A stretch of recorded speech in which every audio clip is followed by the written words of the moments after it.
Hi guys, welcome back to my channel. I hope you're all having an awesome day today. So recently I decided I wanted to make a pillow out of this fun palm print fabric. So today I thought I'd show you how I make a really basic pillow cover with a zipper. So what you'll need for the project is a fabric of your choice, and here I've cut mine into two equal sized rectangle pieces. Your pillow can be any size you like, just make sure you add a seam allowance around the edge. I do 5/8 of an inch.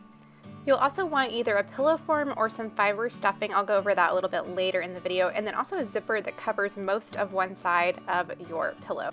So to make the pillow cover, we'll start with attaching the zipper, and to do this, start by pinning the zipper to one side of the pillow cover, keeping the right sides together, or the outside sides.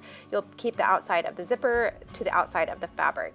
Once you've pinned it on, go ahead and unzip the zipper just to make sure that everything is aligned properly, and then stitch it in place using a straight stitch and going as close to the zipper teeth as you can. You don't want to stitch over those because you might break your needle. The zipper teeth are just those little plastic or metal pieces that zip together.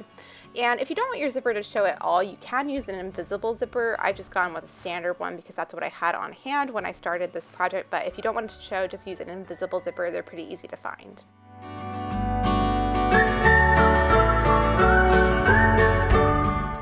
Now pin the zipper to the other half of the pillow cover, again keeping those right sides together. And once you've pinned it in place, go ahead and unzip the zipper and stitch it in place just as you did for the first side.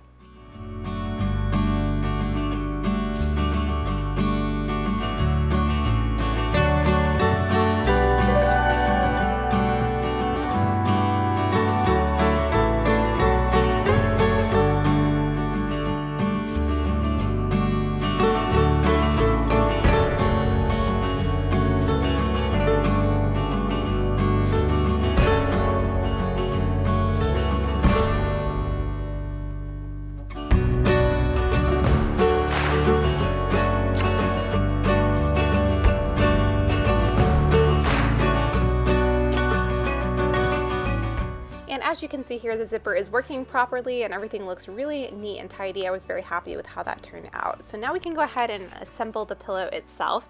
And to do this, I'm going to go ahead and start pinning the sides together. So we want to put those right sides together. That bottom edge is attached to itself with the zipper. And once you've folded those together, be sure to unzip your zipper. It took me a minute to remember to do that here, but you don't want to stitch all the sides down with the zipper zipped up because then you won't have anywhere to turn it right side out. So you can see here, I go ahead and do that once I've pinned it down. And then you can start stitching this together. I started right where the zipper either began or ended, where that stitching line is, and then back-tacked it to make sure that everything is very secure.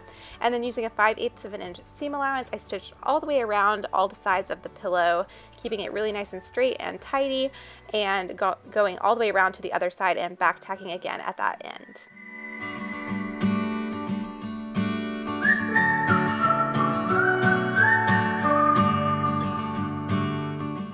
And once you're finished stitching, all you have to do is turn it right side out. Here's what mine looks like turned right side out. The zipper looks really neat and I was very happy with that. So now it's time to add either the stuffing or the pillow form. I prefer to use the pillow form because that extra layer of fabric makes everything look a little bit neater and less lumpy and bumpy, but you can make them yourself. I made mine out of an old pillowcase, or you can get them at the craft store.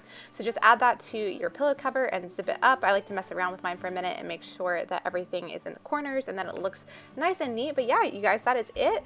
If you guys decide to make this project, I would love to see what you come up with because there are lots of options for embellishment. So be sure to tag me on Instagram if you make one yourself. I'd love to see it. Thank you guys so much for spending your time on my channel today, and I will talk to you in the next one. Bye.